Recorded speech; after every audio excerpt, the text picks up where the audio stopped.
everyone. I think we're live. I don't know what happened. That never happened before. Welcome to Mindset Live. Hey, everybody. Welcome to Mindset Live. That's my new opening. What do you think? I like it. I'm Renee. I don't like it. Welcome to Mindset Live. And I'm John. We are John and Renee of Mindset. And this is Mindset Live. We have an amazing guest tonight who has come on at a perfect time with what's going on in the world in general.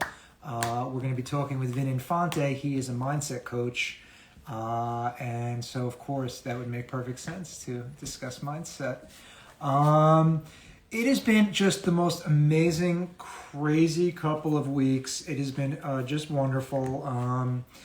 In terms of just running around doing stuff we have not been able to do live because it's been so nuts. And then suddenly now everything is. Oh, look, I see Vin. Vin joined. So Vin, whenever you're ready, I think there's a button to join us. Yeah, you could just ask to join. Request. I think it says request join. Or maybe we can join him. I could do it. Maybe we could get him in. You have no request, Renee. Okay. But can it... there it is. It's there. All okay. Right. The action starting, people. It seemed really easy. It was much easier than I had ever expected. Little... No, give it a second. Okay. I think something's going to happen. I think good things will happen. Oh, wait. There we go. There it is. Hey, guys. Oh, there we go. Oh, you're sideways. There we go. Hey, Vin. Hey, guys. How's it going? Good. How are you? It has been busy. Yeah. Thank you so much for joining us. We just moved. Oh, very nice. Thank you. Renee, what are you doing? I was looking to see someone was saying something. Oh, okay. Oh, Anita, we love you. Love you.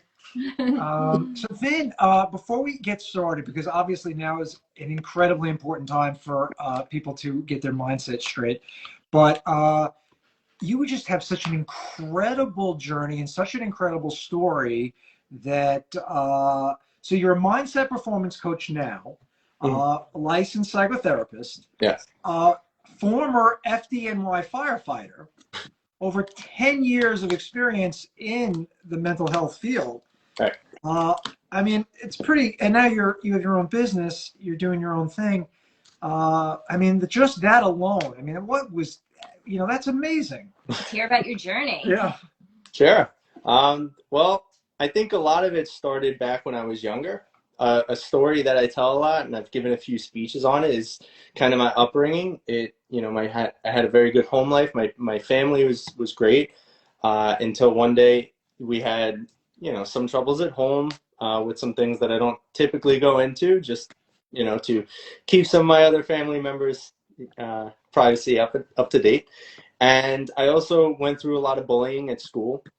I was kind of always the outcast. I had a lot of anxiety, depression. I was seeing counselors since, I don't even know, maybe since like 4th grade or so. I don't think I ever wasn't getting bullied. Like the first time I could recall bullying was probably in 1st grade.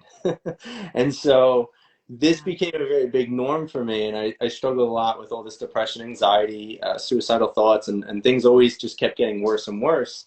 Until one day I kind of found what I call is like my personal power. And I learned how to turn all of my pain into power and how to really turn around my life. And it was a few aspects. It was ownership, being able to take full control over my life and saying everything that happened to me is going to be redefined with a new meaning so that I could think about it in a different way and get a new feeling, right? And one of the other things was really just looking at in what areas that I still have to grow. And as you start taking more ownership of your life, start learning where your control comes in, things really start to radically change. And I also set out a little bit on a mission too, to just provide as much service and as much help as I can for others, because I think a lot of what I do is not only because I love it, but I want people to not have to experience that kind of pain, right? And if people are out there suffering, I want to help them and kind of teach them that you can avoid your suffering. And I was actually having a very interesting conversation with one of my clients today.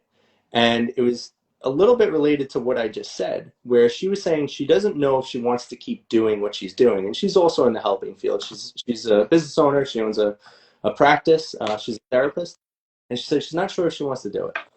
And I said to her, one of the biggest things for me is, as you guys know about this big transition I've had throughout my life, is I've been everywhere. I've been in inpatient units, outpatient, hospital, clinics, Department of Education, homeless shelter, private practice. I was a firefighter, I was a personal trainer, and now I run my own coaching business. And I told her, I said, what's really important and why I was able to transition so easy is I never fell in love with what I thought I was supposed to do, but I fell in love with, in a sense, my purpose, right?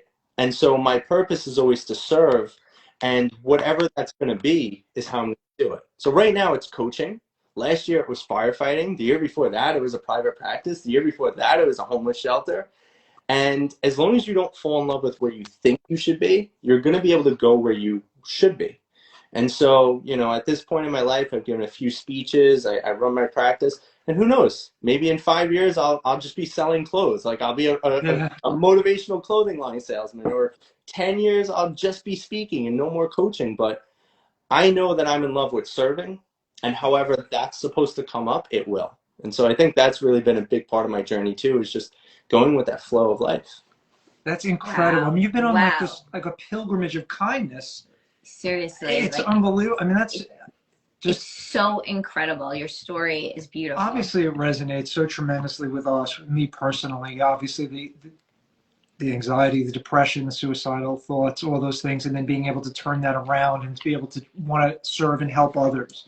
You know, what is it? It's so interesting to me because you said something, you use it as your power, and you've always said I said that's my superpower. I said that's my superpower. You know, it is, because you know, once you've gone to that point, you know, to that place, once you've had to look at life in a way that other people have not had to look at it so starkly, and you have to make these decisions like, is this really what I want? Do I want to continue doing this? Not because I want to hurt anybody, just because this just is not worth it anymore. And when you start to have to make those kind of thoughts, then you really see perspective in ways that other people don't. And then you can take a step back and you can say, wow, life is precious.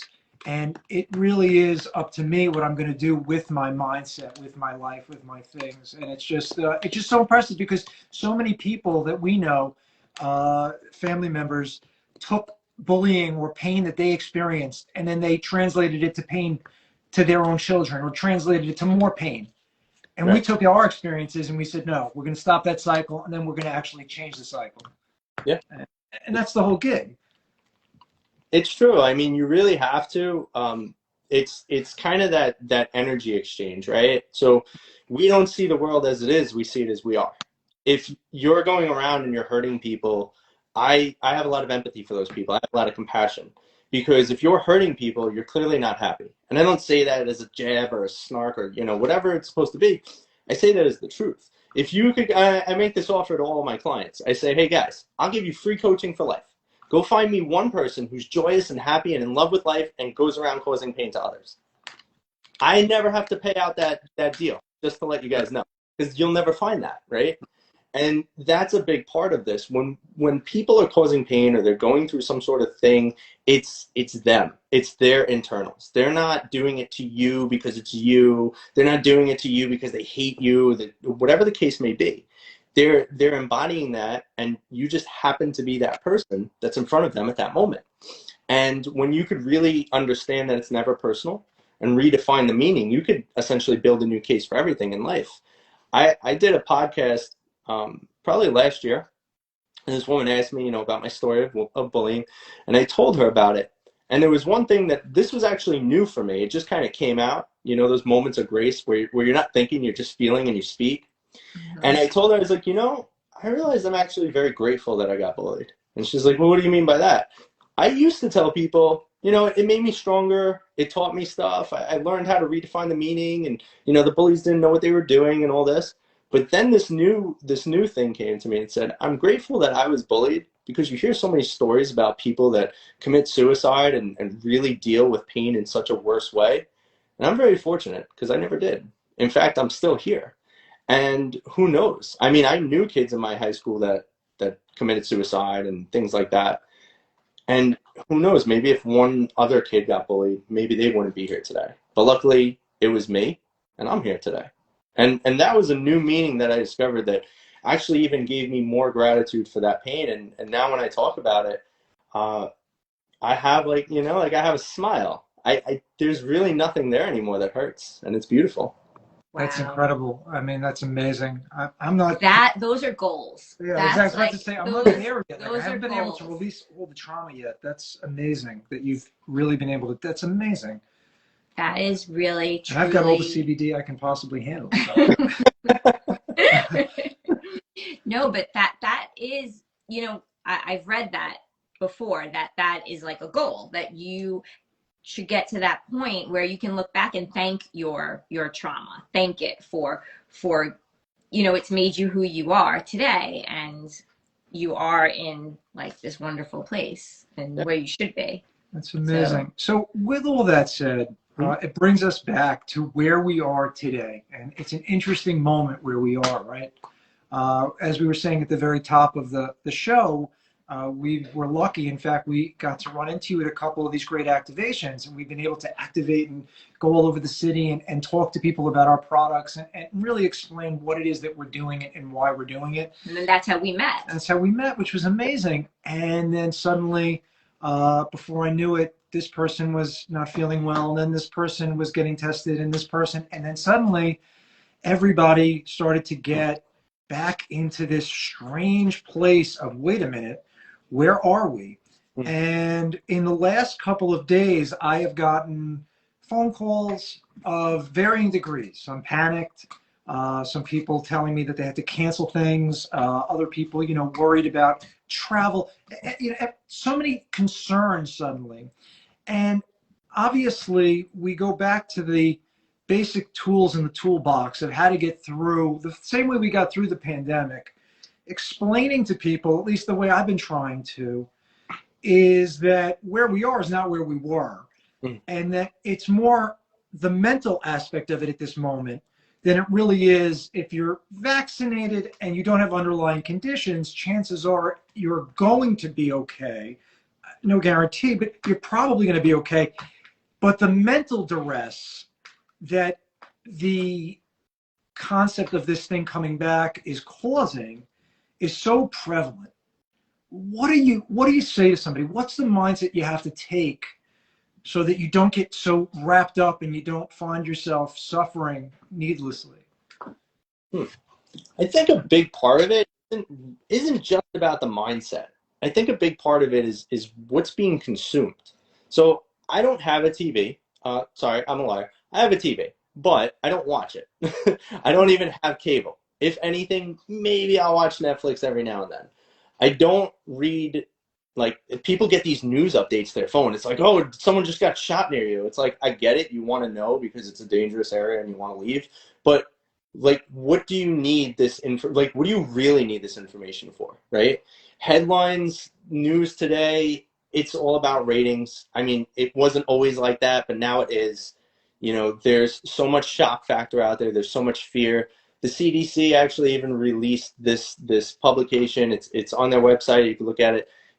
70% of illness is related to fear. And they actually have this on their website. And these emotions, negative emotions, take a toll on your body. See, what people don't realize is emotion is energy in motion.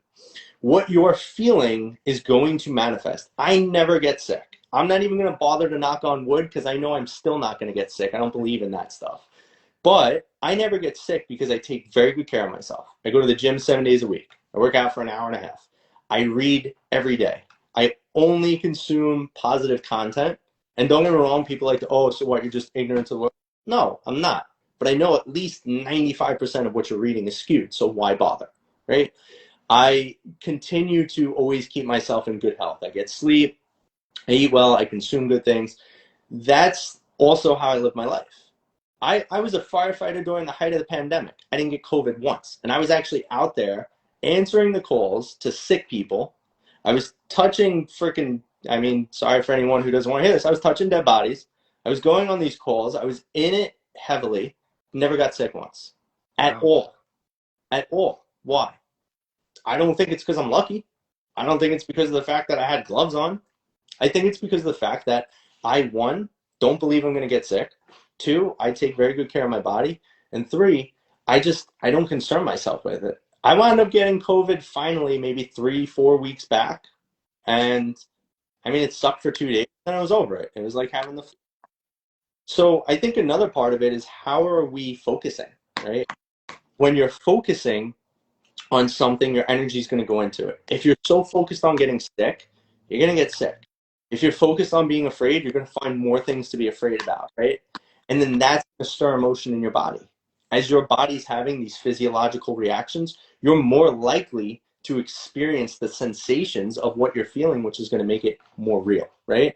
So if you're looking for fear and everything, you're going to feel it in your body. You're going to start getting these stress hormones. These things are going to release in your body, and you're going to start making yourself sick. So what do we really do for this? To focus on something else. What would you like to have out of life? A big practice with my clients is instead of focusing on what you don't want, because you're going to get it if you focus on that, focus on what you do want. And this is really the biggest part of it. Everything comes down to, well, not everything, 80% of everything comes down to mindset, 20% is mechanics. How do you execute after you know what to focus on? That's the big part of it. Right. Yeah, I completely hear you. Like, I really, what do I always say? I always say what you focus on, that's what's going to grow. Where you put your energy, that's what's going to grow. So it's so important to each day wake up and choose your mindset. You know, it's not going to fix everything, but it is going, you're setting that intention to start your day better. And you can create your day. You're the creator of your day. If you wake up and you're in a bad mood and you're surrounding yourself with negative stuff all the time, then you're going to be in negative stuff. Yeah, no, that's very well said. Yeah. But there are realities and there are things that are happening, that things closing and stuff like that. And that's upsetting to people. And so they do have to, you have to find the right mindset to get into, and whatever tools you have, whether it's taking CBD to help relax you, or, spending a lot of time outdoors in nature, going for walks, meditating, whatever you're going to do, whatever helps you, whatever you find the joy and positivity in. I think that, we're all going to have to do. Yeah, no, 100%. I think that certainly Vin is, has been able to train his brain, and like someone commented earlier, and in a way that really is, bulletproof in so many ways to what's going on.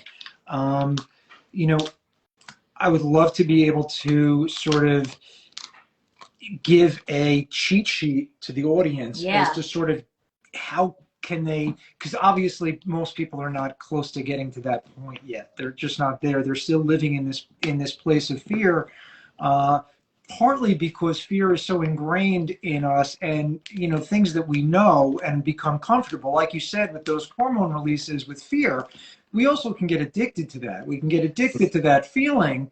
And so we find that things that scare us and that anxiety becomes almost addictive unto itself. Yeah. And so, we obviously suggest CBD. Why? Because it'll bring you to a place of more balance. It'll turn the volume either up or down depending on the reception that you need at that moment. That's the beauty of how that works, and it's natural. And then, of course, we talk about, as a mindset coach, what are some of the things you would suggest? You said, obviously focus, where focus goes, energy flows, right? Mm-hmm. Yeah. What are some other things you think that people can be doing just practically if they're getting a little wrapped up in this thing and they're talking to their friends online and everybody's chatting and they're starting to get freaked out and they're saying, oh God, what's going on? Are you going home? Blah, blah, blah. How do you slow that down? How do you stop that so that people can take a moment so they can really see what's going on? Yeah, I think a lot of people get wrapped up in it, like you're saying, right? I remember, well, actually, I'll even give you guys a little praise, because I remember I took the CBD focus, and that thing was great. I mean, all right, people should maybe take that and then just think about what they want, because that was awesome. That's a wonderful plan. I think we should put that into motion. But I think really a lot of this is, see, like you just said, how do we stop them from getting into it with their friends? That's a conscious choice and a conscious effort. You can't stop someone from going into a rabbit hole unless they want to, right? Because people are making that choice every day by who you're interacting with. Like, my circle is very small at this point because I quite frankly don't have much reason to interact with many people. Not because I don't like them, but because of the fact that I only have so much time in the day, and I really prize and value the interactions I do have. And so it's very selective who's close to me, who am I talking to, and more importantly, what are we talking about? And I'm not saying you have to sit here and discuss how are we going to make $1 million, or how are we going to get here and do that, and where's my Bugatti. That's not even what I talk about. I talk about what are the beautiful things we want to accomplish in life. I talk about I can't wait to go for my next hike because I love nature. I talk about, did you see that sick sunset? Things like that. And some people say that's corny, and some people, not continue to not get it, and they'll be like, oh, that's dumb, like, I don't want to talk about that bag, and whatever, whatever the case may be. But if you're not focusing on things that are going to bring you more energy, more joy, that's going to be the biggest issue. So if you're asking for this cheat sheet, one is a decision that you actually want to change your mindset, because I tell that to clients. If you're going to start with me, make sure you actually want this. Don't waste your time, your money, and you're not going to get anything out of it. You have to make that conscious effort, like, this is why we're here. Number two, ask better questions. The quality of your life is the quality of your questions. Because you could sit there and you could ask, why me? Why is this happening? Why are things shutting down again? Why are people asking me to wear my mask again? You can ask all those questions, and that's great. You're going to get the answer for them. Or you could ask, okay, things are shutting down. How do I turn this around? Or if I have to wear my mask and I don't want to, where can I go? Maybe the answer is nowhere. But then if the answer is nowhere, where do you go? Find another place. People don't ask enough questions. They don't ask good quality questions. And actually, a great testament is I had this client, maybe, I guess, I don't know, what, a year, 2 years ago, however long this pandemic's been going on. She wasn't able to advertise for a company. She owns this company, and a real estate company. And she wasn't able to advertise. For some reason, de Blasio decided that real estate companies couldn't make phone calls. Because I guess if you called someone, they would get COVID. So she wasn't able to make phone calls. Everybody's pulling back on their budgets, pulling back. She doubles down on marketing. All of a sudden, she doubled down on marketing in Zillow. All the people started coming to her because now there's no outreach, so the competition is less. People aren't spending money because they're scared. And she doubled down and spent more money than anybody else as everybody was pulling back, and she made more money. Now, what was that? That was mindset. That was aggressiveness. That was focus. That was saying, I can't do this, but how do I get a new result? How do I change my circumstance and still get what I want? And so it's not about your circumstance. It's about your ability to be creative. People don't lack the resources. They lack the resourcefulness. And resourcefulness is an internal.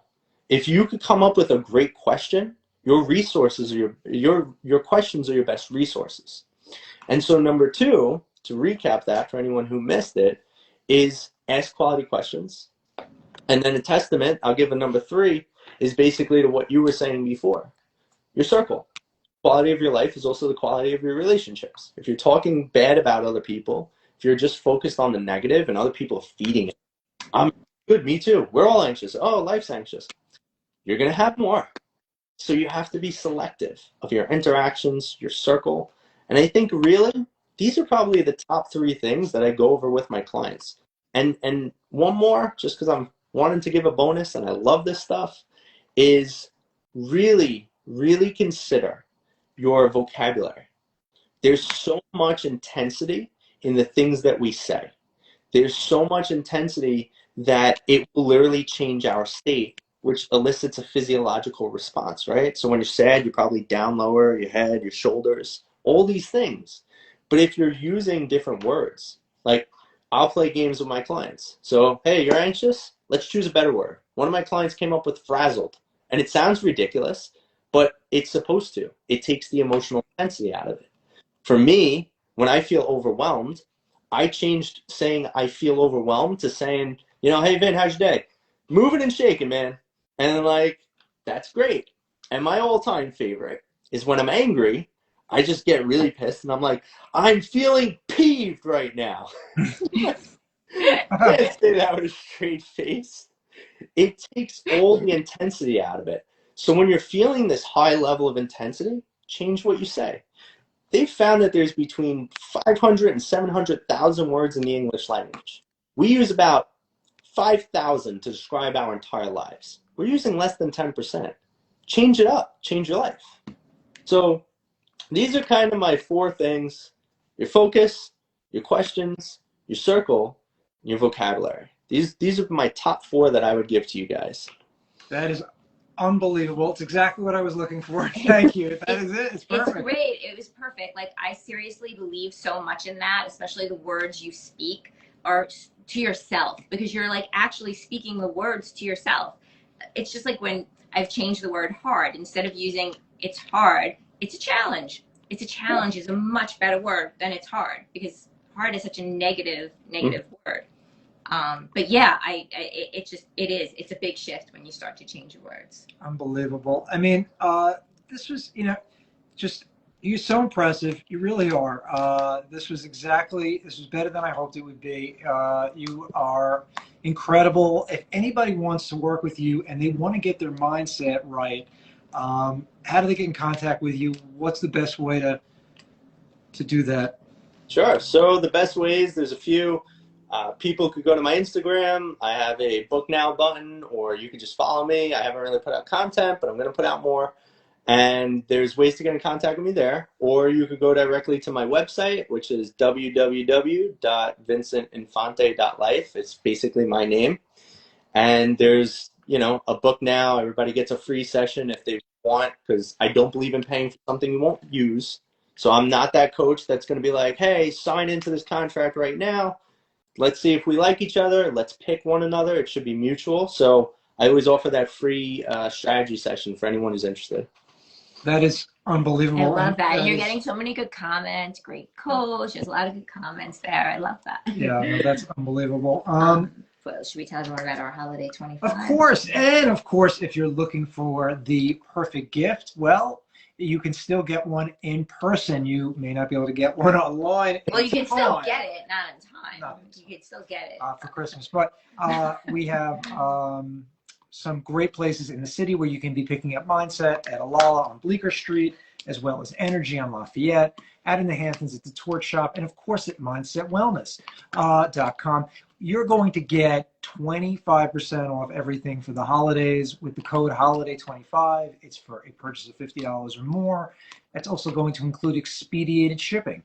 So everything's going to get to you super quick, and we're going to throw in some extra gifts for the holidays. It is just so amazing, Vin. Thank you again for taking the time, as I know that your time is precious, and I know that you I got a lot to do. So you were just really, you're the man. I appreciate it. Yeah, I want to have you on again. You're awesome. Thanks, guys. Yeah, it was a lot of fun. Anytime, I'm always here. I would love to come and do more, because I could speak. It's good that we're cutting this now, because I'll keep everyone here until 1 in the morning. Oh my God, I love that. Wait, what did someone say? Oh, I love the whole crowd. Look at that. You're getting so many good comments. All right. Yes. Well, have a Merry Christmas, a Happy New Year if we don't see you, and mwah. Happy holidays. Happy holidays, everybody. Thank you, guys. See you. Bye, everyone. Bye.